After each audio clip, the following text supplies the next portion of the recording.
is not enough. What do you do?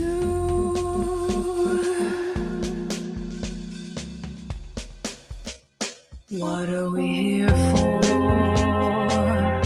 What do you truly want?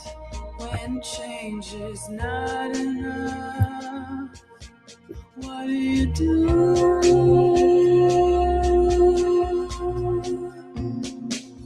Let's talk about it, the problems we face. Let's fight hatred, no time to waste. The mind is naked, we can see it without an X-ray. Life is easy if we work together. We're the keepers, we're the people, we're all equal, filled with purpose. The past has pain, it'll drive you, even make you take aim. But together is where we should aim. Together is where we should. What are we here for? What do you truly want? When change is not enough, what do you do? You're listening to the Be Forever Cool podcast. My name is Rexy Fortyfive, and we're here talking about motorcycle racing and all that fun stuff. I'm excited because World Superbike just happened this past weekend for the first round. So I think, like my guest tonight, he was probably locked in watching as well. And I know he's eager for his race season to start, like I'm as well. But with no further ado, let's bring in our guest for tonight. Let's welcome High Rev Trev to the show. Welcome to the show, High Rev Trev. How you doing, man? Hey, I'm doing well. Thanks for having me, Rexy. Yeah, I wish I could say I watched all the World Superbike races. I knew you were going to ask that, so I just recapped it and watched the highlights when I was on the Peloton about an hour ago. Okay.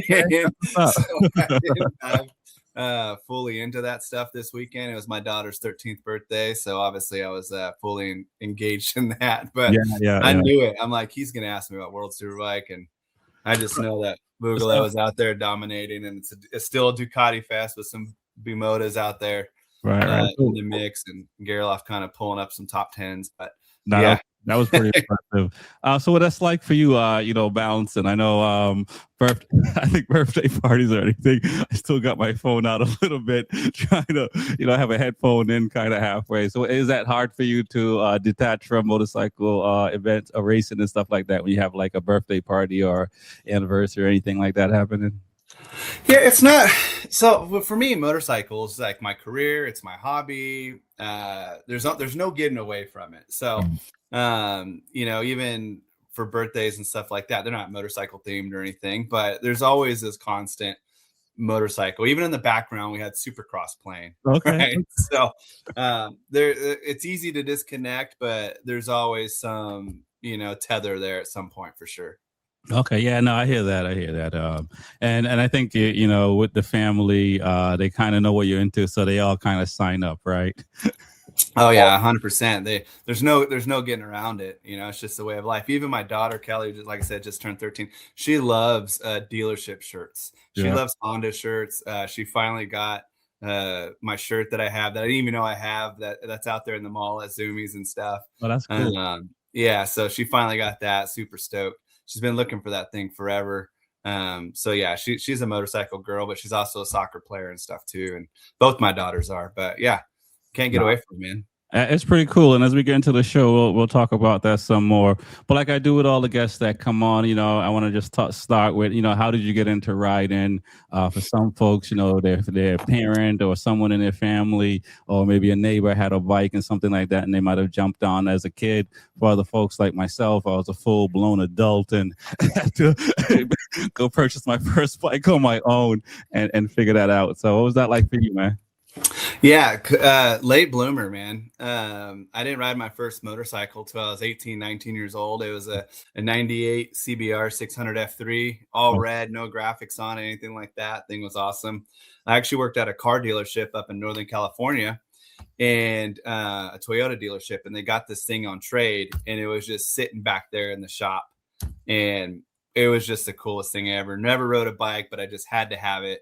And ended up buying, I think I bought it for like $3,900 or something like that, whatever they took it in on trade for back then. Yeah. And of course, I wad the thing up the first week, looped it out in the mall parking lot, trying to do a wheelie in front of some people and stuff. But man, that's the worst. Yeah, I mean, just kind of luck of the draw, really getting into it. Obviously, I've always thought motorcycles were cool. Yep. But never really got into it. When I was growing up, I used to be a professional speed skater. Okay. So this time of the year, I'm always locked into speed skating with the Winter Olympics and stuff like that. Some of my old teammates are Olympic champions: Chad Hedrick, Derek Para, Casey Boudier, Jennifer Rodriguez, all these Olympic gold medalists, I've skated with and been teammates with those guys in the past. So this is where I kind of like on that. But yeah, man, luck of the draw. Yeah, so let's talk about speed skating a little bit. I mean, so where did you grow up, and where did you train, and is that like a family? Because we had John Grush on, and he was a downhill, a professional, and then he got into motorcycle racing and stuff like that. And I think like Haley Cox was another downhill skier from the New England area. Now she's racing motorcycles. So like, where did you grow up, and how did you get into it? Yeah, I grew up in Las Vegas, Nevada, and would just go to the skating rink like any other kid back in the day. And we just go Friday, Saturday nights. And, they break it down, couple skate or hula hoop or whatever. And of course, they have the races. And if you win a race, you get like a free coupon for a free soda at the concession stand. And you got a coupon then to join one free speed skating practice. And then, so I won a race. I don't know. I was probably like 12 or 13 years old. And then just kind of got hooked into it. Didn't even own my own pair of skates or anything. Had rentals, and then just had to invest, and just started from the bottom in that kind of the same spectrum as motorcycle racing. You just kind of start off on the street. There you start off at the rink. Yeah. Win the little local Friday night race. And then you're off and running. So well, yeah, but then you're training with Olympians and stuff like that. So it's that's pretty impressive as well to just kind of pick it up like that. So did someone kind of notice you, or you were just going pretty much every weekend for 3 days for like a few years, and you just kind of build up over time?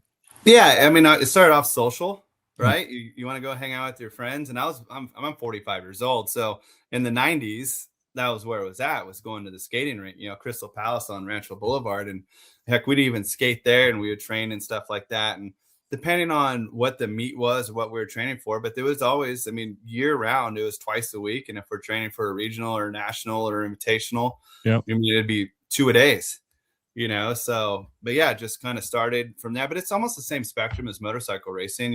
You have junior Olympics, what they call it. And it's not even associated with Olympics, but yeah, junior, then senior. And juniors are basically like the yellow plates, and then seniors are the white plates, or the experts. And the same thing, you have your bib or your number that's attached to your hip. And the junior guys, or the novices, had black number plates with white numbers, white font, and the senior guys had white, of course, with black font. So, and just kind of battlefield promoted from that, just up the ranks and skating. Traveled internationally, was on the U.S. team.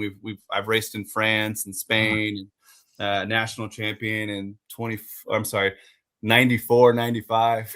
I was gonna say 20s, but 94, 95, and and I think it's just from like a competitive spirit type thing. I had older brothers and things like that, and just always had to kind of fight my way, and whatever they can do, I can do type deal. And that competitive spirit just kind of came out and just kind of took to it. But yeah, a lot of great skaters, national champions, international champions. They've all been teammates. I've all skated with them, and it's really cool to see. And you look at the skaters now, because this is inline, it's not ice, right? Skating rink. Right. So you look at the skaters now, they all start from inline. Ice. Yeah. And the transition is just fantastic, That's pretty cool. And then, so you bought your first bike, you bought that up after a couple of weeks, Yeah.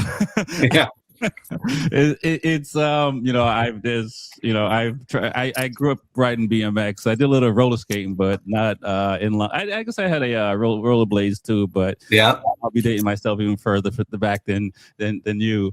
You know, and I remember, you know, I always jack myself up trying to show off in front of somebody.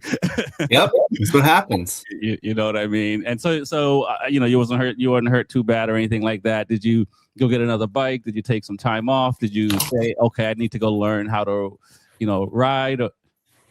Yeah, well, no, I just fixed the bike, right? I looped out. I had to replace like a stator cover and a clip on and stuff that. The next week I had the thing and back up and running and going at it again. So, and then learning to ride was just trial by fire on the streets. Okay. You know, every Friday and Saturday night in Sacramento, California, we'd go to a Carl's Jr., which out here is like a Hardee's. Okay. And it would just be a big meetup.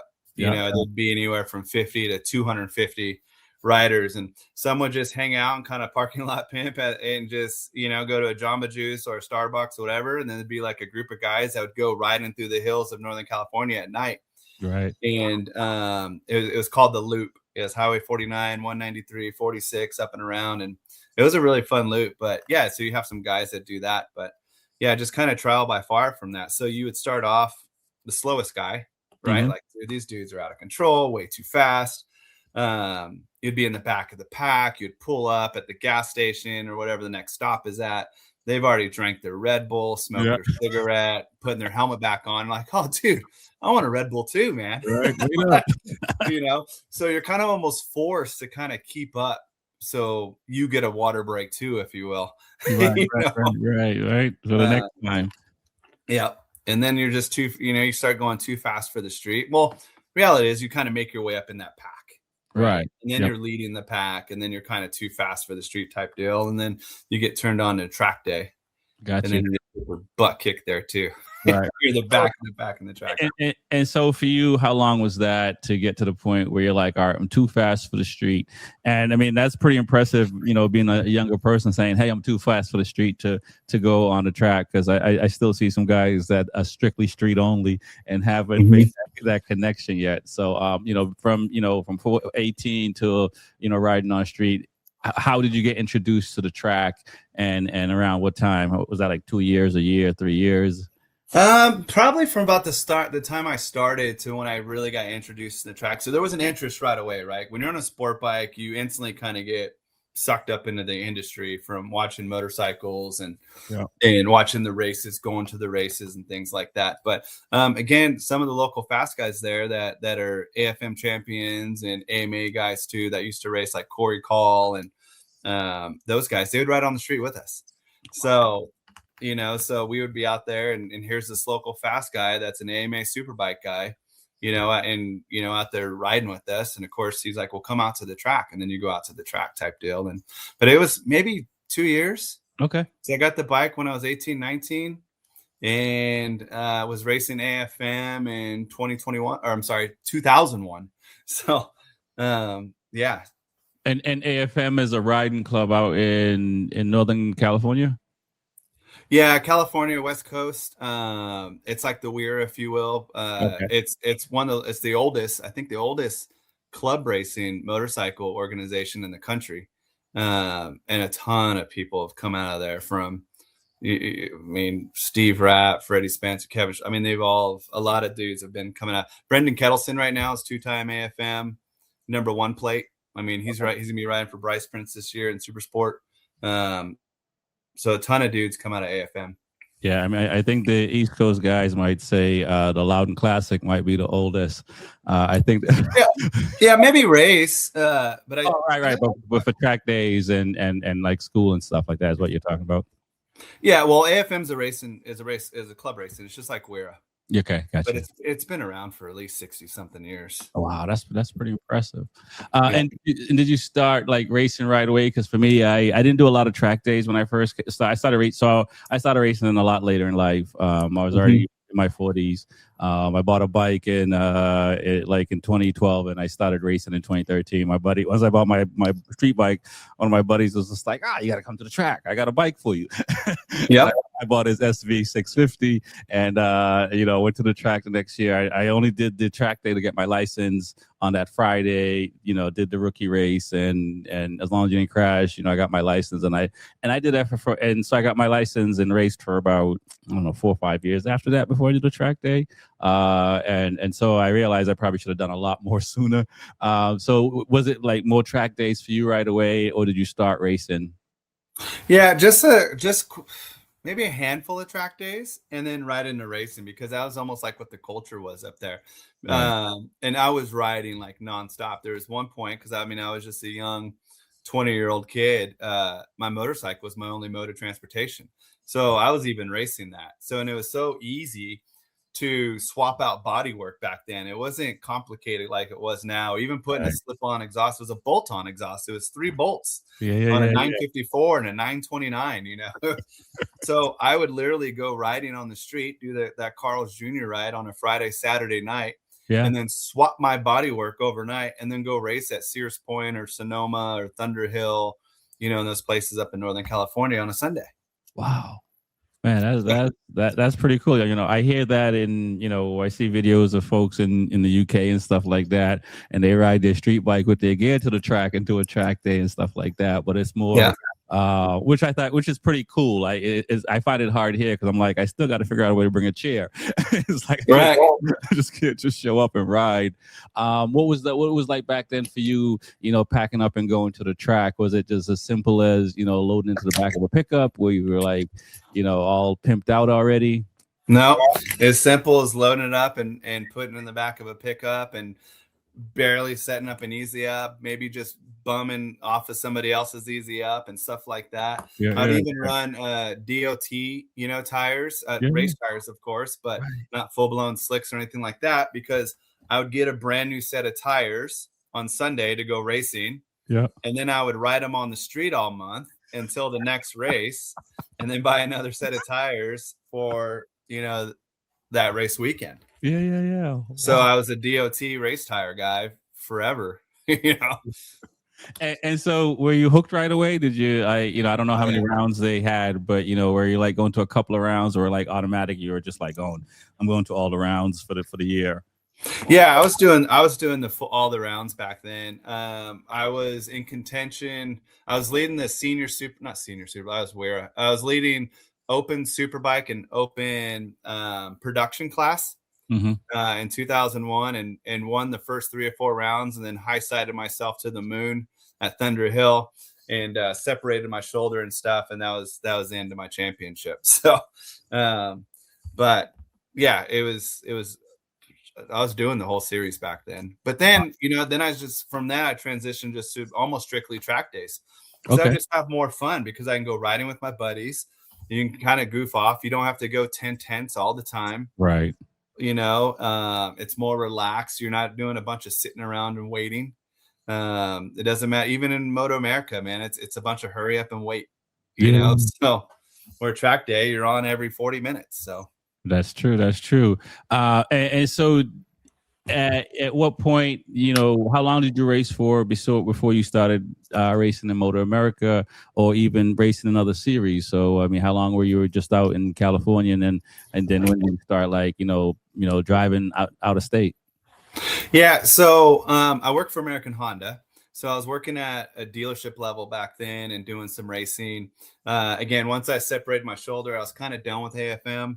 At that point, racing's taxing, whether it's mentally or financially, physically. Racing's super taxing, and I lost a little bit of joy with it. But I was doing other things of racing, so I do like Supermoto, NorCal Supermoto, and Supermoto USA. That was really big back then, so I was into that, and then doing some motocross stuff as well. And then when I started working for Honda, I got moved from Northern California to Ohio, so all the racing stopped for a while. Wow. Yeah.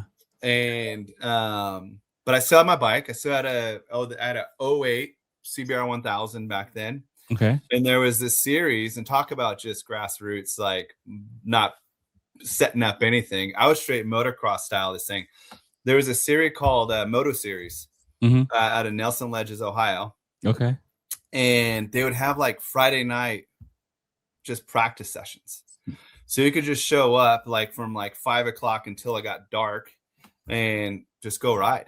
No kidding. And wow. So I would do that, man. And I would literally just unload my bike. I would get dressed in the back of the pickup, just sitting on the side of the tailgate and just put my gear on and no easy up, no chair, no nothing. And go do that. Well, they were doing, I went to go do a track day there and it rained out on Saturday, but they were racing on Sunday. And I was like, hey man, I know you don't really know me, but I know how to ride. I have my expert license with AFM. Here's all my credentials, stuff like that. Can I come ride tomorrow, which is race day? Yeah. He's like, yeah, man, no problem. And at that point, I haven't even raced in 7 or 8 years at that point. Oh, wow. Okay. Yeah. And sport bikes. Right. And he's like, yeah, man, no problem. I still had like radiator fluid in the bike and everything else. I had to do the kickstand switch and all that stuff there on site, but I had race bodywork on it. So didn't have any points, nothing like that. So I gridded 16th on the grid. Got a really good start in the superbike race, made my way up to 5th or 6th. And then it was starting to drizzle and the leaders started, and I made my way up to 3rd. Yeah. The leaders started messing each other up, and long story short, I went in that race and just coming off the couch. So I was kind of hooked again. Yeah. But then my wife got pregnant with our first child. So then motorcycles had to go. Right. So we all know that. We've seen that movie. Right. So don't win a race after 7 years because you might have a child. Yeah. And so then took a break again. And then when we had Kelly, we moved down here to Tennessee. Yep. And then it was a little bit of break from that before we got back into it. So gotcha. Wow. So had a 7-year kind of hiatus off the not street bike, but asphalt racing versus dirt and being in that stuff. What was the catalyst for you to get back into it after you leaving Ohio and going to Tennessee? Yeah, so I got another bike in 2014, CBR 1000 SP. Had that for a while. Started doing some more track days up at our local track here, which is NCM, the Corvette track in Bowling Green, Kentucky. And then just started meeting this group of friends. And especially I'm the Honda rep here. So I'm in charge of all the Honda motorcycle dealers in Northern Alabama, Tennessee, and Kentucky, and a little bit of North Carolina. So seeing these guys at the shop, whenever like, hey, come pit with us, hang out. And then they didn't know I raced. So they're like, dude, you're pretty fast. I'm like, yeah, okay. Okay. Yeah, you guys go good too. And then, so just doing a bunch of track days with it. And then I sold the bike again. Wow. And then I was off for a little bit and I got in 2019. Okay. I got a 2018 Fireblade, or not a Fireblade, but a CBR Double R, the SP as well. Yep. And then just started doing some track days and stuff. And I was doing some motocross races and some supercross future races, and stuff like that. So I've raced in like the Mercedes-Benz Dome and supercross. I've raced in St. Louis. I've raced here in Nashville, and things like that. But me and my buddies were sitting on turn 14 at Barber. Went there to spectate, brought the RV. We did the whole camping thing all week. Yep. And we're just sitting there, having a couple beers, hanging out, and we're just looking at the lap times. And I'm like, dude, these guys are slow. Let's get back into it, And some of them were looking into getting into racing as well. And I'm like, you sure you want to race, man? Because I've seen that movie. And I know how financially taxing, mentally taxing. It's not as fun. There's definitely a lot of fun and adrenaline rush and stuff. And there's a lot of core memories for sure. But track day is a lot more relaxed and not stressed. If you're stressed at a track day, you're doing it wrong, man. You should just be having fun. Right. So, but yeah, that's how we ended up getting back into it. So I had to go to Wira because that's the club racing out here, and had to show all my credentials and stuff because I'm basically coming off the couch again because it was 9 years. It was 2010 when we raced in Ohio, and then it was 2019 before I got my bike, and then 2020 is when we started racing with Wira, and had to show them like, hey man, I don't need a yellow plate. I mean, if you want, I can sandbag. we can we can go with that whole ceremony, but I'd rather not. So got into that. lost the senior superbike championship by 3 points to Dan Kruger. Okay. And again, so I had to balance. So that you talked about balance in life, I had to balance life then too, because I'm also a soccer coach for my girls. Yep. And so I would miss Saturday's race because I'm coaching soccer. And then the second we're done with the match, I would load everything up, head down to Barber, head down to Little Tally, or wherever, or Road Atlanta, So we always miss Saturdays racing and stuff. But we got on the box quite a few times. I think we finished third in the national championship too, and stuff like that. But that's pretty impressive. Yeah. Doing 1 day out of 2 days, man. That is pretty impressive. And what was that commute like? Leaving on a Saturday after a soccer game, and I mean, where you are, would it like 5-6 hour drive, and getting there, setting up that night, and getting up and just going the next day. Yeah, Barber and Little Tally are 2.5-3 hours, so not too bad. That's pretty good. And it depended when our match was. If it was a late afternoon game, it was a little rough setting up at night. Everybody, all the parking spots are taken up. You're in the back lot with nothing. Or if it was a morning game, it was a little bit easier and stuff. But yeah, the commute's not bad because being a regional or district manager for Honda, that's all I do is drive. So, seeing all those dealers and stuff, I can drive no problem. Gotcha. Yeah, no, when I was in Boston, and I was doing a lot of driving. Now in Florida, it's not as bad, but like Little Tally is about a 10-hour drive from me. Same thing with about Barber and Rhode Island, I guess might be like 8-ish, give or take, but it's still a lot closer than when I was in Boston. So, sure. Yeah. Even Jersey from Boston was still like 6.5 hours. And everything else was just a lot further. And I think I went out to Black Hawk, which is a 30-hour drive with the trailer, and Homestead, same thing. So yeah, I've put in some long drives as well. But yeah, I don't mind the driving, but some of it is a bit long. And being in New England for me, New Hampshire Speedway was on the track, which was like an hour and a half from where I live. So that was awesome. But then everything else was a hike. You kind of have to be committed, and like you say, that's the downside of racing is the commute and financing it. Yeah. We were lucky, even here in Northern California and even in Ohio, pretty lucky with tracks pretty close. Like Sears Point or Infineon or Sonoma, whatever you want to call it, that was only an hour and a half away. Thunder Hill was an hour and a half away. Laguna Seca was 2.5-3 hours away. Wow. Miller Motorsports Park, that was about 12 hours away. But in Ohio, we had Mid Ohio, which was an hour and a half away. We had Nelson Ledges an hour away. Beaver Run or Beaver Falls, which is now Pit Race, which is gone. That was 2 hours away. So always been lucky. Beautiful track, right? Pit. Yeah, I loved it. So I used to ride that track before it had all the extension. Okay. So where turn one was, you made that left kind of down the hill where they kind of wheelie over. You make an immediate right. Turn one's almost like a chicane on the old track. Oh, no kidding. Yeah. So, and then they didn't have the chicane there at the bottom. You're just wide open through there and up through there. But yeah, this old Beaver Run, it was even called Pit Race back then. Yeah, that's a nice track. It was like, that's one of my favorite. Barbara, Pitt, Rhode Island, a lot of tracks with a lot of turns. Yeah, for sure. So now, okay, so you get into where you're racing one race out of a week, not one race, but 1 day out of a week. Yeah. And then at some point you say, hey, I'm going to go race Motor America. Like, how did that come about? Like, yeah, so that was the plan the entire time. So to get enough points to get my pro license, I had to go through WERA, right? Okay. So once we decided, let's go do it, we brought, some guys along, Daniel and Jay, Mike, Matt, those guys, they wanted to go racing too. So I helped them progress because they were getting their novice licenses and stuff like that. But we'd all kind of tag along together. But that was always the end goal, was to get enough expert points in WERA to be able to be eligible for Moto America. Okay. And how many points do you roughly need to qualify? You need to have 100 expert points within, I think, a 3 or 5 year time gap.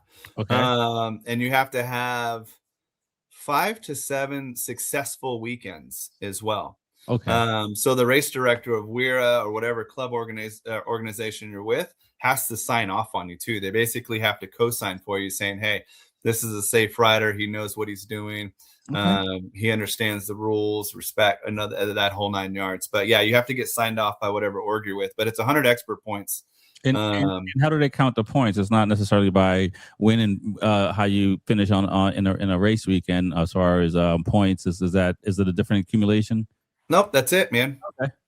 Yep. So 25 for a win and so on and so on. Yeah. Okay. Gotcha. So yeah, you can knock it out pretty quick. I mean, I did it in one season. And it was 6 rounds that I did, and I didn't have any crashes or anything like that. So it was all good and was able to knock that out pretty quick. And like I said, I almost won the senior superbike championship and I just lost it by basically 1 position after missing all those days. It was a 3-point gap between me and Dan, and that was it. Those are the worst. You're so close in the points. Yeah. Even if you finish in front of the guy got to finish 4 positions back. It's just yeah, and I'm giving up 25 points or potential 25 points every Saturday. I'm not there. That's pretty impressive. So what year did you get into Motor America, and what was that like for you getting into it? 2022. Okay. 21. I'm trying to look back, but I think this will be our 5th season. Okay. It started off and man, we bone stock street bike. So I kind of said the story here. I used to ride my street bike and go race with it. Same scenario, man. We didn't have a budget or anything like that. It is completely a bone stock suspension, still electronic suspension right off the showroom floor. It's not sprung for me. It's never been serviced. It got serviced one time just because I had a leaky fork seal. And Thermos Man, replaced the seal on it. But we took a bone stock street bike with just a flash DCU, just a little shorty Akrapovic slip-on on it, and some carbon and body work from Hustle Hard Racing, and went out there. Wow. And literally a stock street bike, man. And what class is it? This would be you would be in the super stock class? Yeah, stock 1000 class is what we started off with. Yep. And we had some decent success the following year. The first year, we missed out. So our first race that season was Road Atlanta. Mm-hmm. Of course, man, the butterflies and the load in and that whole circus of Moto America is a little overwhelming. You definitely have to have a team, and you got to have help with you. It's not like a club race where you can kind of show up and do it on your own type deal. You struggle a little bit and somebody comes up and say, hey, you need a hand. Yep. And I didn't have the right stuff as far as like timing equipment or pit boards or anything like that. And we actually did pretty well, but we missed qualifying. So first of all, we ran out of gas in Q2. And then the timing and scoring went down for Moto America. So we had no clue where we were at. Yep. And back then I didn't have a name solo or anything like that either. I was literally just pulling the trigger, on my handlebar as I went by the start finish line. So that of course wasn't very accurate, but it gave me an idea. Yep. And then we'd study the sheets and stuff. But long story short, we missed our first event by 0.6 of a second. Wow. So you can't even say 0.6 and 0.6. Yeah. And that's how quick it was from us being the first ones on the outside looking in. Yep. I think Road Atlanta's grid capacity is like 39. Okay. And we qualified 28th. Wow. And 27 made the grid. So, and stock 1000, there's always 45 to 55 riders trying to qualify. So we basically qualified, 2/3 up and still didn't make the show, man. And talk about just devastation because you have that full year of build up and your plan and your expectations and the training and the sacrifice and the financial side of it and the planning. Just so much goes into it. And then to lose out by 0.6, you're just like, oh my gosh, dude, I cried like a baby. I was like, what did I do? Why did I do this? I told you racing sucks. So listen, I've had a lot of them long rides home by myself. I had nobody to talk to. So you had a bad time. But at what point did you, I mean, I haven't raced in Motor America, but like, having bad races and, when you have to drive like 8 hours, 6 hours into it, I start to see the good that came out of the weekend. Mm-hmm. How long did it take for you to look at the positives, right? Because they're always positive. Tons of positives. I was disappointed. I was sad for, the process, because there's a lot of people that sacrifice a lot of stuff to help you out, right? So I was sad for them more than I was for myself. Mm-hmm. But back then, so Moto America changed the schedule up, but back then you only raced one time a weekend. So for us, we only raced on Saturday.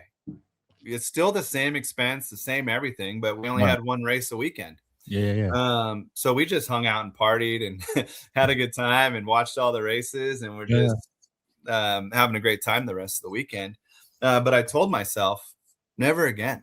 We will never, ever be in that situation again to where we don't qualify. I promise you, we will absolutely qualify for every single race that we get into then. And since then, that's exactly what's happened. The next race at Barber that same year, I think we qualified 24th. Okay. Same bike, same everything. Nothing changed. And was it anything specific that, I mean, you said nothing changed, but was there anything specific that you look to say, was it just butterflies that kind of might have caused you to miss out on that first time? I mean, I think in general, and for a lot of us, the first time we're not usually successful. There's always a little bit of adversity. So what was that like? Yeah. There's butterflies even now.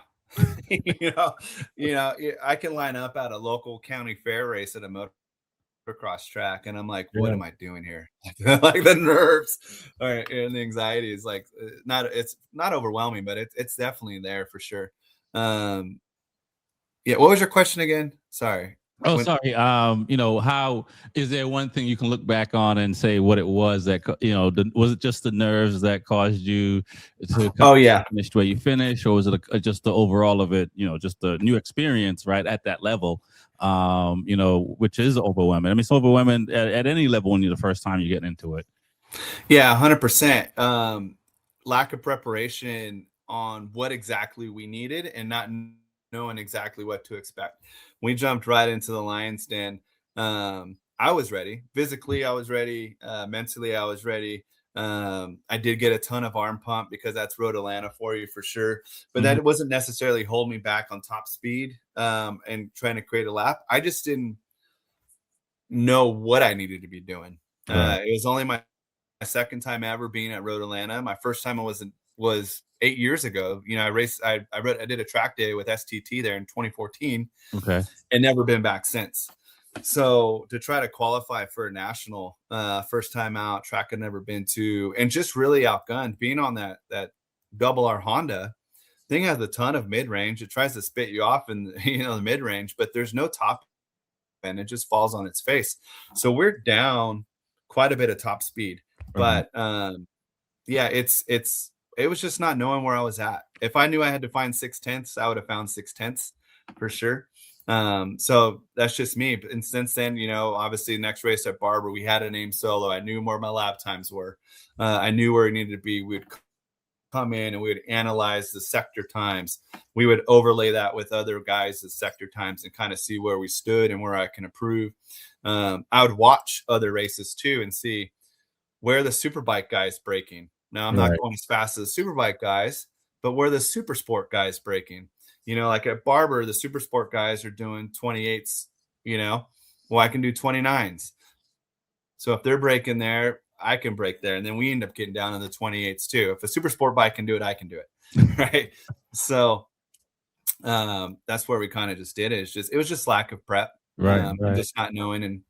And then we learned from that. And then since then, I don't care where we go, we're going to qualify.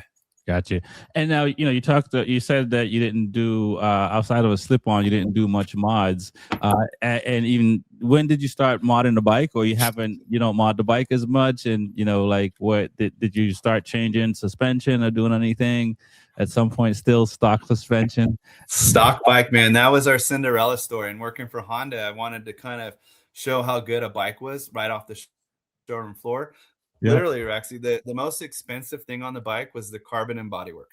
Oh, no kidding. That was the most expensive thing on the bike. So the slip-on exhaust, we got help on. And then the Flash DCU was from Paul Kinsberg, who's a Honda CBR guru who knows those things inside and out. But that's it, man. We never changed the spring. We never changed anything. Wow. Let me ask, have you only raced Hondas? Yeah. Yeah. Well, I used to work in a multi-line dealership back in the day, and I've ridden Suzuki's and raced Suzuki's off-road, but on-road, it's only been Honda. Wow. And so, working with Honda and racing a Honda, has Honda and USA or anything say, hey, we'll help you with your program or anything? Yeah, for sure. We get some help from those guys. It's kind of a gift and a curse because I can't go out and get traditional sponsors. Like I can't go to my local dealer and say, hey, do you want to sponsor me in Moto America racing and stuff like that? Because there'd be a conflict of interest. So we do get some help with Pro Chemicals and the guys, the canopies and stuff like that. We definitely get some help, time off, things like that. We definitely get some help out. But Moto America recognized it for the longest time. Jeff May was there and he was doing a good job. He was the only Honda basically, and Ashton was on a Honda for a season or two, but it wasn't really getting noticed. But we were getting a ton of attention. We were being interviewed every single race weekend. Moto America Live Plus was interviewing us, from Michael Hill to Jamie Howe. I mean, you name it. We're finishing, 22nd and still getting mentioned on the broadcast because we're on a Honda. Right. And that's kind of where Honda's at now, is I think from our efforts that we put into it and our appearance and our willing to activate and engage with the fans and just talk to them and just bring joy, made such a big difference. And it takes a lot of stress off of me going out and talking to the fans and, give them a poster or a knee puck or some Honda swag.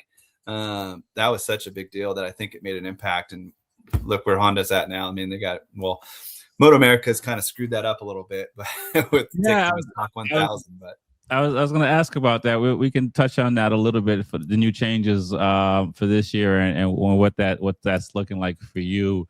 So you went racing with you and some other guys today. Are they still in Moto America racing?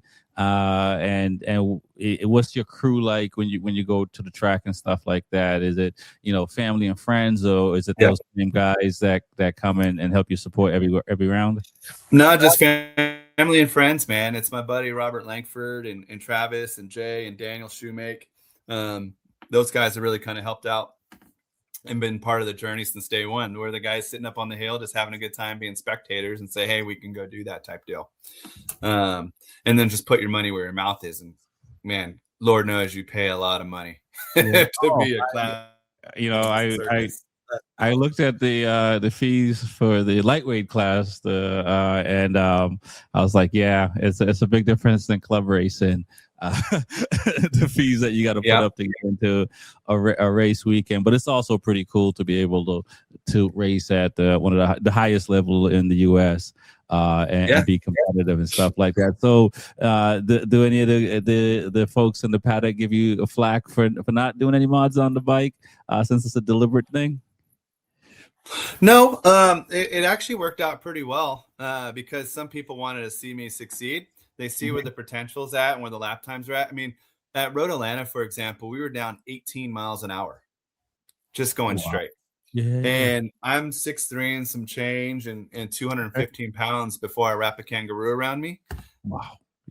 So it's a lot of drag and it's a lot of meat and metal to kind of get accelerated and slow down. So I always just make it up on the brakes. And that's why I kind of compared myself to the more of the top speeds and where the super sports guys are breaking at, because we're in that middle ground. We're almost in no man's land. We're not as fast as the BMWs or, a built anything because we had a stock street bike. I mean, my bike put out 178 horsepower to the rear tire. That was it. Right. So, and can you change like the front master cylinder on those bikes, or is it that's all stock? And if you were to go with like a better master cylinder than the stock, would that improve your time significantly enough to maybe change your mind a little bit on So that is the one thing we did change. We changed the master cylinder. We put a Brembo up there because on the stock double R, it's a mix match. So the master cylinder stock was like a Nissan master cylinder, and then with rubber lines, and it's ABS and everything, of course, with Brembo calipers. Oh, wow. So I swapped all that out. I put Galfer Superbike lines on it with the Brembo Cortacosa 1920, whatever it was. And that was the only performance modification that we did to it. We deleted the ABS. All the ABS plumbing is still there. All I did was just pull the fuse. So, so all the weight, all the plumbing, everything is still there. Just pull the fuse and just direct line straight to the calipers. So definitely a disadvantage. But to answer your question, no flack from it. People wanted to see like where I could be without it. So as you know, Hayden Gillum ended up jumping on a Honda.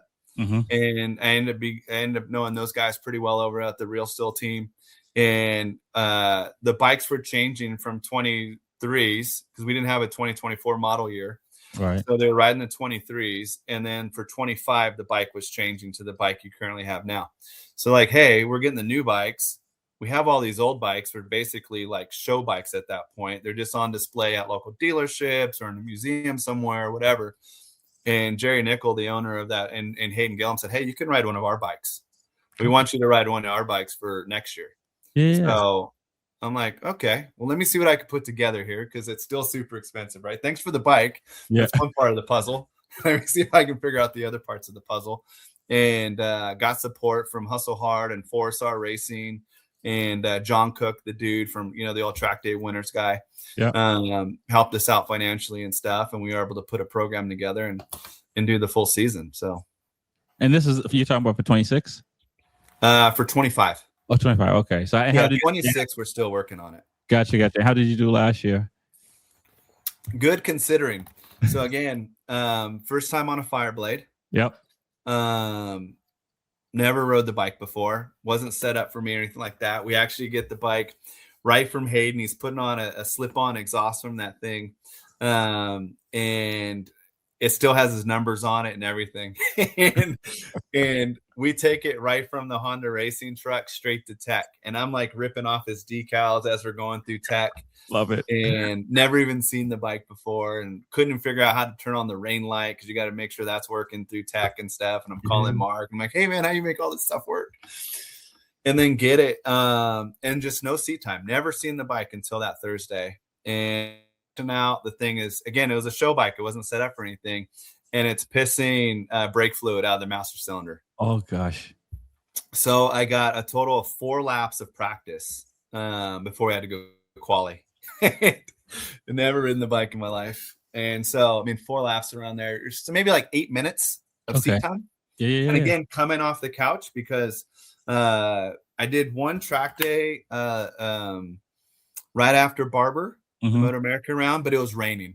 So we were out there and I was on my bike. I didn't ride their bike. I was on my bike.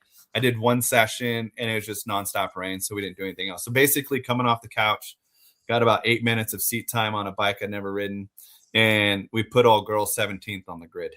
Wow. So yeah, it was good. But then we had challenges with that. Right at the first race, you can see it on Moto America that the bike overheated on the grid. It was supposed to be a quick start. And for whatever reason, Moto America they just kept us there forever.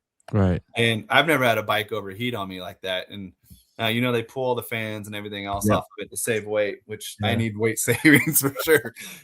And the thing just overheated. But unfortunate for Taylor Knapp and Bryce Cornbow, they wadded themselves up on the first lap, which created a red flag. And I'm just walking through the crowd and I'm pissed off. I'm coming over the bridge, the pedestrian bridge, and people are trying to talk to me. And I just slam my visor down like, nope, beelining back. All this effort again, right? The Road Atlanta curse is happening. Didn't even get to do a lap. I got 4 laps of practice, whatever. And bike overheated. But anyways, we got the bike going again and I ended up finishing 17th in the race. Got a horrible start. I'm like, man, this thing just overheated. I don't know what's going on with it. It's going to blow up on me. And didn't. Got 17th in that. But the next day on Sunday, I must have hit a button or something happened, whatever. But the bike wasn't going. It was doing like 152 miles an hour down the back straightaway. And I'm like, what? When it overheated, it must have like did a gasket or right. warped something. And she's just losing compression. I'm not sure. So they take it back to the race shop, and Mark throws it up on the dyno, but he's pulling all the data because they have all their data on it. Right. And he's like, dude, you're like in mode 7. I'm like, what's mode 7? He's like, it's slower than a rain mode. And I'm like, I didn't touch any buttons, man. I don't know. I don't even know how to use these buttons on this thing. Yeah. So, wow. So that was frustrating too, because we had a ton of Honda brass there as well. So we had a whole full hospitality set up for him on the hill. Yeah. In 10A. The president of Kunamoto factory, where Fireblades and all that stuff from Japan was there. There's a bunch of Japanese dignitary. My bosses were there because Honda's headquarters are in Alpharetta, Georgia. So they're just 45 minutes down the road, Yeah. And so all the brass was there, and they see their riding, they see their guy fighting for top 15s the day before, and then barely hanging on for top 30 because I'm only doing 150 miles an hour down the back straightaway.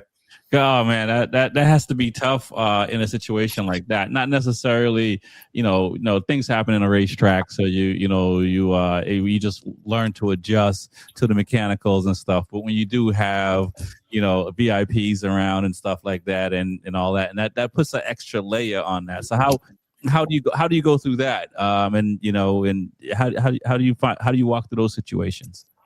Well, it's called racing, not winning. So the results are going to be the results, and there's going to always be a ton of adversity.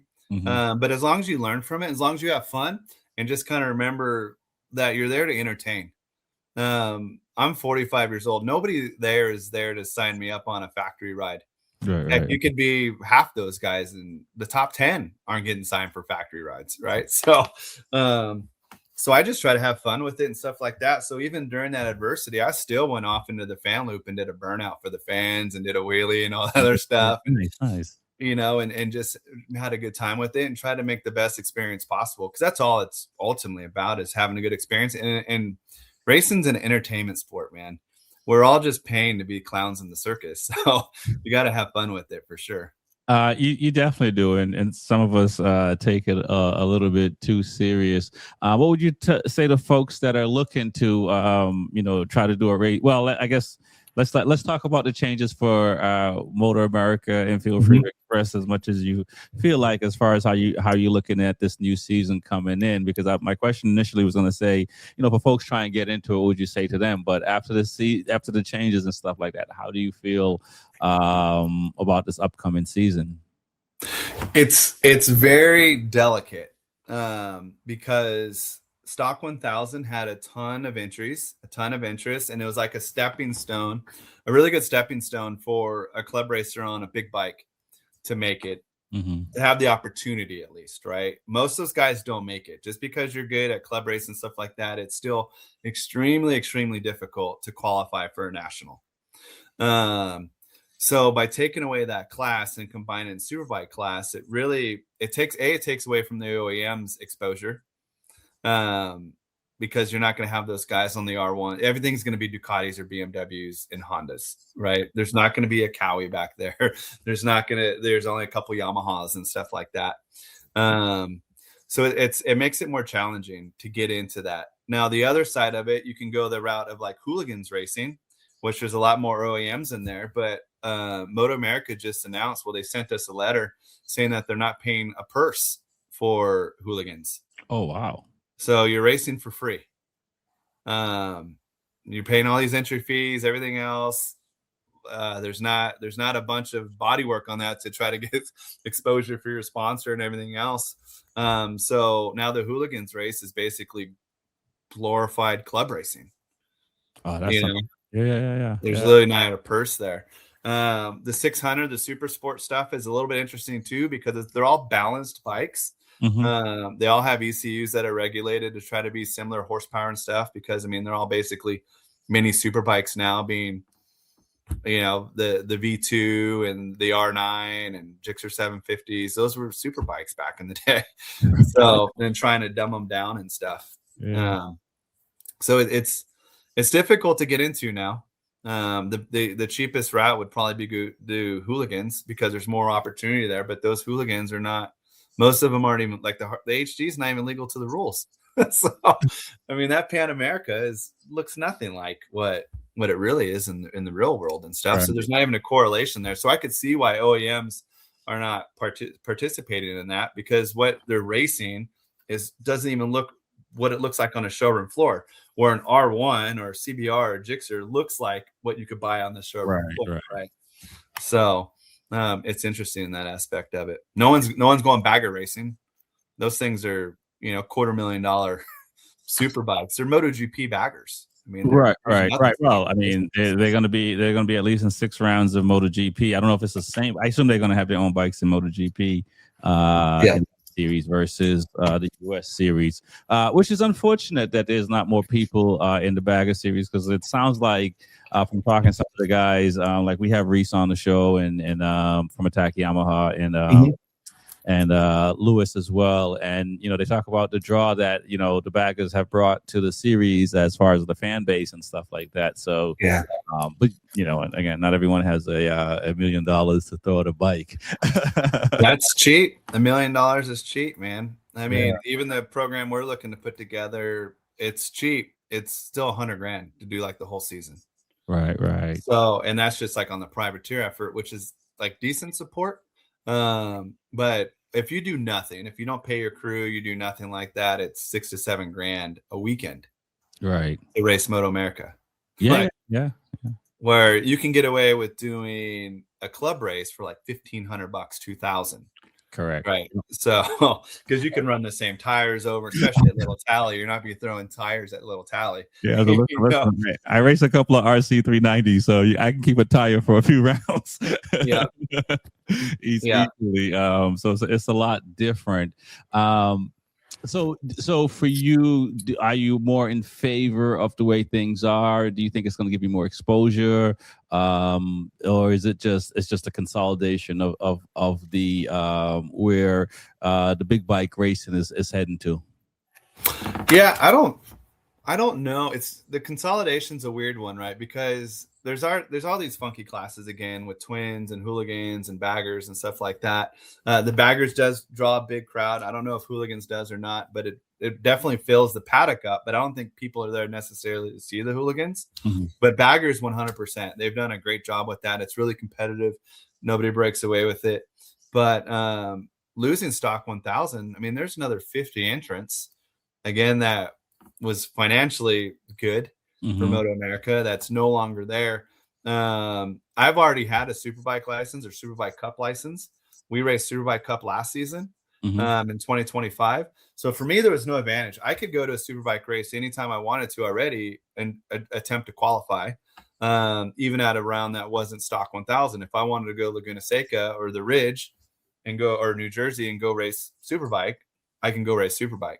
Right. So there was no advantage for me on that side of it. So where the disadvantage is all those other guys that solely race stock 1000, because it's double the expenses, right? You only get one extra set of tires for Superbike Cup. Wow. So you still have to kind of manage your tires. Now you have extra time on track, extra fuel. Every time you touch the track, if you just do a practice session or a quali session or even a race, every time you touch the track, it's $650. Wow. So go ahead and add 2 more Superbike races to that. Now you're talking, another couple grand. Yeah. So a lot of stock 1000 guys can do it. And quite frankly, a lot of stock 1000 guys can't qualify for a Superbike race anyways, because you go from 108% for Superbike, which you're doing about 2.5 to 3 seconds a lap faster than the stock 1000 guys. So let's just say they're doing 3 seconds a lap faster, but now their qualifying time is 108, where in stock 1000 they're going 3 seconds slower than Superbike, and their gap is 110. So as long as you're within 110 on stock 1000, you're in the show.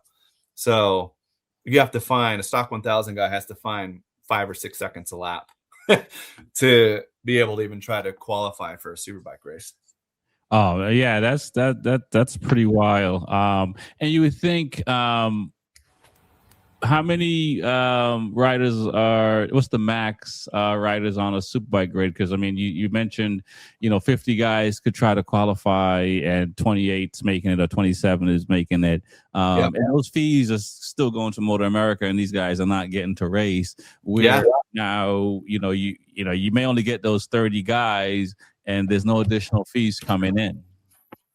Yeah, so financially it doesn't make sense too. I know the OEMs don't like it because the stock 1000 class is closer to what they can sell, right? Because you're going to have all the privateers buying bikes based off contingency money. Honda had huge purses the last 2 seasons with contingency money. It was $10,000 for a stock 1000 win. Wow. And we paid all the way back to 10th. And that's on top of whatever purse you got from Moto America and your sponsors and things like that. And then when you talk to Superbike, it was 25 grand for a win, for a Superbike win. And then it trickled all the way down to 10th as well. So you could finish 8th in a Superbike race and still make a couple grand, just off the Honda contingency. Right. But yeah, they lose all that. And the grid capacity kind of changes too. So Road Atlanta is like 39. I think Barber is 34. Okay. Only make the grid. So there's a cap, right? So if 34 guys are fast enough to make the Superbike grid at Barber, there'll be 34 guys on that grid. And if they have to send guys home, they go home. And they actually changed it because the capacity was getting so big that if you weren't fast enough, if you didn't make 110% on Friday, you didn't even get a chance to qualify again on Saturday. Wow. They cut the fat right away, man. So you have to go. And you've been there, you said there's only one time that you didn't make the cut. What is it like for those guys that try? Do they come back? I mean, I say guys generically or generalizing, but obviously women can also try to qualify as well. What is it like for those folks that struggle to don't make the qualifying times? Do they come back? Do you find that they come back? Do you find some of these folks are like one and done? They trying once and then they're like, they don't get there and they just kind of say, all right, that's it. Yeah, I think it's all personalized and whatever, deals they have in life. Because some of these guys invest a ton of money. Yeah. And again, we didn't invest anything. The most expensive thing was some carbon and body work. So, but even the weekends are still expensive. Yeah. So you guys have even track day guys, right? They chase the dragon and they go down this rabbit hole on, oh man, if I could just adjust my clickers, this and that, I can find 4 seconds, and stuff like that. So you see guys legit get bummed out and they're ones and dones, and some guys kind of keep coming back over and over, and you're like, man, why are you still racing? But it's just part of it, racing's hard, man. No, listen, man. I have not raced that level. I've raced club race, and I had a 4-year struggle, and it was a lot of talking myself off the ledge, driving home from the track, from club racing, and because it's. It's I don't know. I mean, I think like any individual sport is what it's like. You know what I mean? Where you're just out there on your own, and at least with a tennis racket or maybe a basketball is an individual sport, but tennis racket or golf, it may be a little bit different because it's not the same speed per se. But it's I had to I was like, I can do better than this. I had to face myself a lot of times in that mirror and sort it out, and we talk about the adversity, but that's the beautiful thing about it though. If you can stick it out and you get past it and you start to find success, like you feel like you can do anything.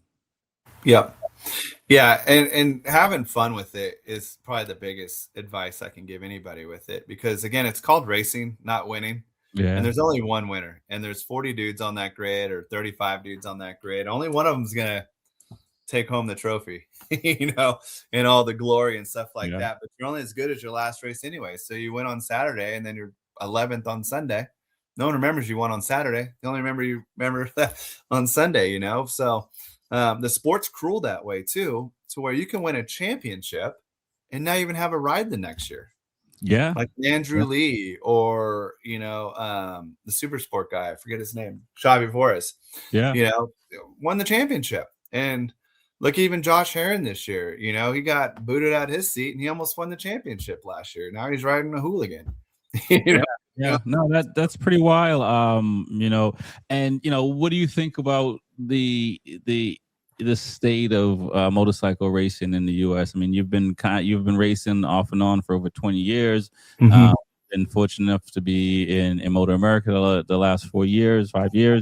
I've had other folks on that talk about what it was like in the 90s and the early days where there was so much money in there, like could get $100,000 plus. And you're also in the community as well as working for Honda and stuff like that. So you're kind of always looking at numbers and seeing what folks are doing on the consumer side, not even on the race side. So how and I say all that to say, I think for me doing this podcast, one of the reasons I do it is to kind of bring awareness to racing and stuff like that. Because for me, I didn't know about it till my buddy told me about it, and I was already in my 40s, and I didn't know that was a thing you can go do. You know what I'm saying? That kind of thing. And I think and I've talked to other people that's in that similar situation. So, how does it look to you?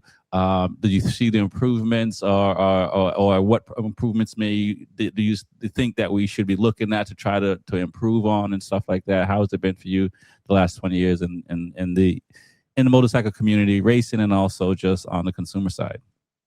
Yeah, it's different for sure. So back in the day, I think sport bikes were way bigger. We didn't have live TV back then. Everything was pre-recorded. It was on Speed TV, and you watched it at a different time and stuff like that. It was barely ever shown live, but the fan base was there. It was crazy. I mean, like I said, back in the day, we'd go on these motorcycle rides that have 60 to 200 riders just show up at a Carl's Jr.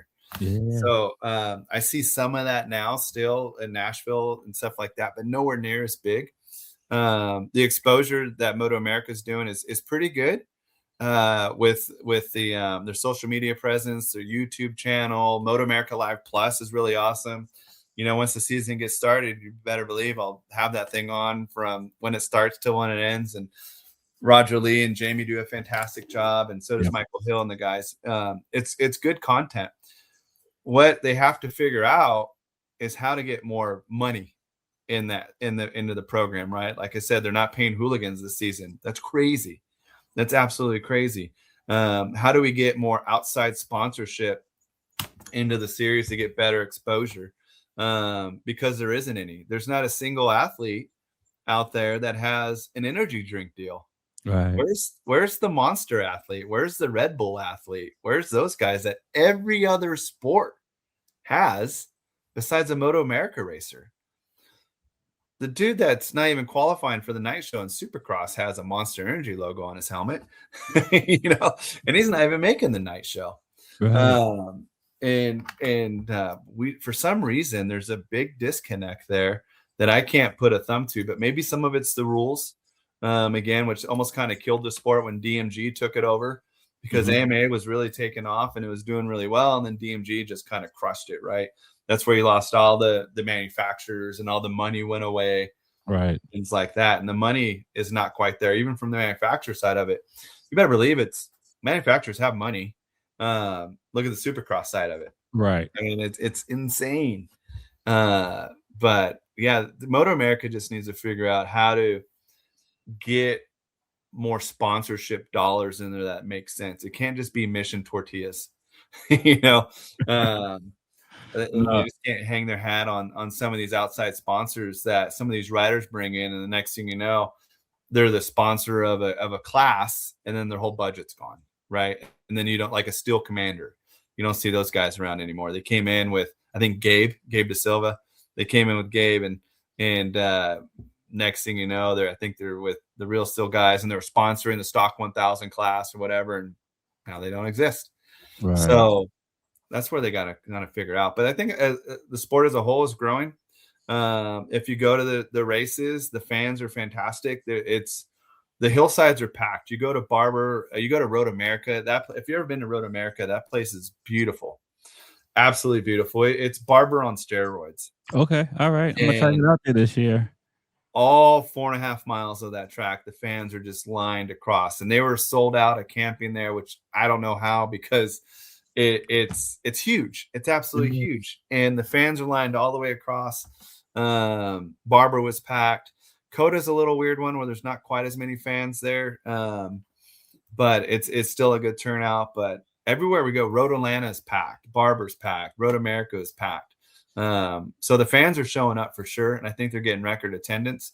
So they're doing something right, but we have to figure out how to get the money in there, because it's not sustainable. We just can't have privateers scratching off bucket list and hoping that's going to feed the sport, because it's definitely not, because the manufacturers aren't invested into it, because there's no one to invest into it. We're not going to take a Twins Cup guy and turn him into a superbike rider. We're not going to take a hooligans guy and turn him into a superbike rider. So there has to be more stepping stones, and there has to be better communication and better collaboration between the OEMs and Moto America, so that it makes sense. And that's where that money is going to come from. If you get a factory Honda out there, there'll be money coming behind you. Get factory Cowie back there. Guess who's coming back? Monster Energy. If factory Cowie's out there, Monster Energy is coming back. Like you'll see that stuff. But you get support from Mission Tortillas and progressives on everything right now as well. Right. So yeah, they're on both Hondas. They're on Ashton's team, Hayden's team. The Yamaha team is progressive. So we got to start inviting like the tech folks to come out and watch some races and stuff like that. I mean, we see them at the UFC fights and all these stuff. So we got to get some of these tech guys to come out and check out the motorcycle racing, and maybe they might start throwing some of that tech money at Motor America. 100%. Yeah. Like a ChatGPT or Perplexity or a Grok or whatever you call it. Yeah. Get those AI money out there. But yeah, it just has to be some sort of outside money. But I think it really stems down to is getting the OEMs back involved. You get the OEMs back involved, that money's going to come, because the OEMs don't want to front that full bill, but they can show the package, right? And then you're going to get that cross collaboration, because the OEMs are going to want to show their rider doing well, showing their bikes doing well. If they're doing that, the sponsorships they want to tag on top of that. But at this point, you basically have, out of the entire paddock, you have 5 paid riders, 6 paid riders. That's it. Yeah. It's pretty tough. I mean, I've heard some stories of some of the riders and what they have to go through and some of the money that they have to raise and stuff like that to be able to go ride. And it's such a tough thing, because it's kind of it's like you got the skills, you just don't have the money. It's like that. It's one thing to say you're just not quick enough. It's another thing when it's just like it's out of not necessarily out of your hands, but it has nothing to do with what you have going on. It's just the funding kind of thing. Yeah, the funds are expensive. Anything racing's expensive, right? Even when I was a speed skater, that's expensive. Yeah. Like just the boot, the shoe part of it, we call it a boot, is a full carbon fiber with microfiber materials customized to our foot and everything. And those things are $2,500 just for the boot. And then when you add the chassis, the plate to it, that's another $500 or $600. Every one of those wheels is $10.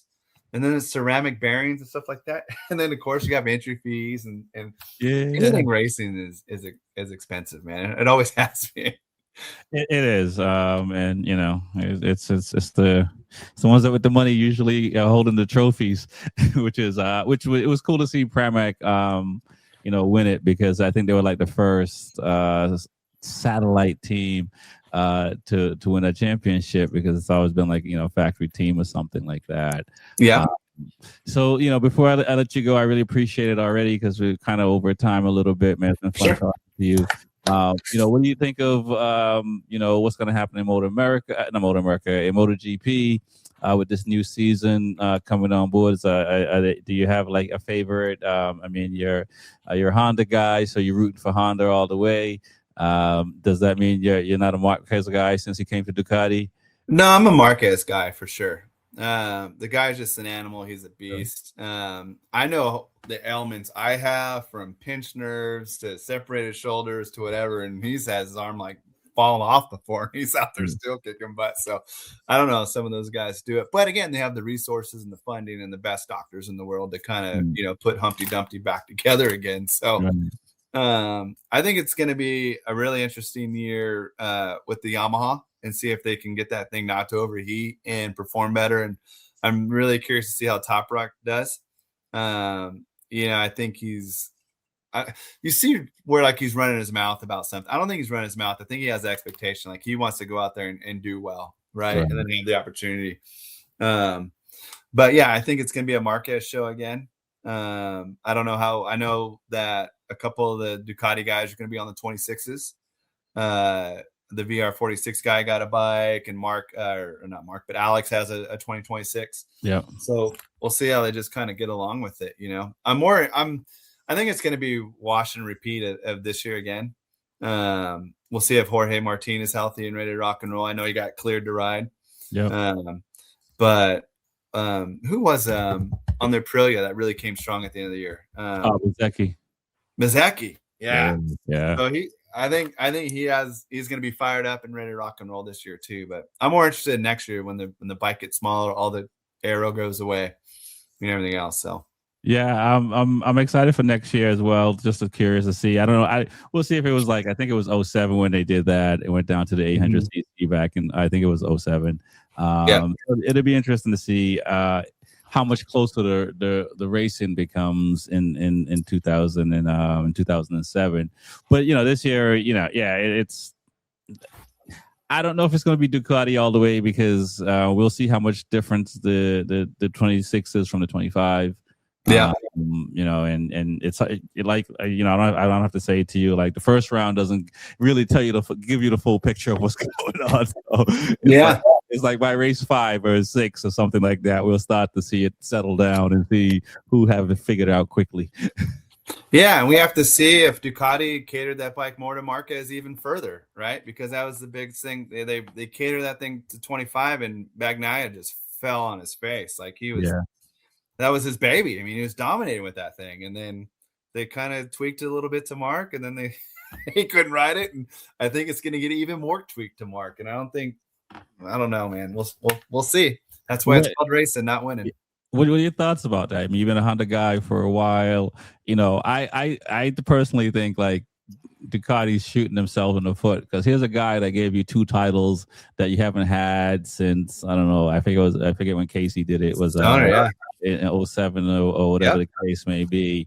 And granted, Mark has a lot of titles, but like, this guy gave you 2 titles back to back, and regardless of who was on that bike, to me, Ducati would have won the title, right? Yeah. And so it was one of those things like, how you treating this guy that gave you 2 titles back to back? Why are you treating this guy so bad? To me, what are your thoughts on that? Should Ducati have been a little bit more loyal to Pecco, because it doesn't seem like or is it just business? It's 100% nail on the head. Just business, man. It's business and politics. That's all it is. There's, like I said, the sport is cruel. Doesn't matter if you're MotoGP or Moto America, man. You could be champion one year and not even have to ride the next. So, man, the sport does not care. They just care about performance. And if you're performing, you'll be okay. Now, there are fan favorites like a Jack Miller and some of these other guys that just kind of linger around the back, but they have so much charisma that they get a ride, which is taking up opportunity for some other guys that can kind of get up there and challenge. But they're just they're a commercial like blessing. The companies want that guy because they're going to go out and activate with the fans and stuff like that. And that's kind of what we do too. Right. We're a top 15, top 20 team. We're never going to win a race, not in Moto America, but we're a fan favorite. Everybody, we're on your podcast. You know what I mean? So yeah, that's the key is you got to be a well-run package, but long story short, they do not care, man. The sport doesn't care. The companies don't care. Either win or we'll find somebody that does. Yeah, pretty much. Yeah, I guess as a fan, I get it and I fully understand. I just don't like it. Yeah, and even if you win, man, it's not guaranteed. No, it's not, man. Well, hi, Rev Trev, man. I thank you for coming on, man. I really appreciate it. I mean, we're almost an hour and 20 minutes, and I could probably talk another hour and 20 minutes with you, man. Easy to do. I'm pretty impressed with what you're doing. I mean, be at 45 and racing in the Motor America. There's a lot of people that would like to, including myself. I hope to one day to at least get one shot. So, man, you're doing it for all of us, man. I really appreciate it, man. Thanks for coming on the show. Yeah, no problem. Thanks for having me. It's been a pleasure. It flies by, man. So I definitely enjoyed it, man. And yeah, I hope to do it again sometime. Awesome, man. Thank you. Peace. Thanks.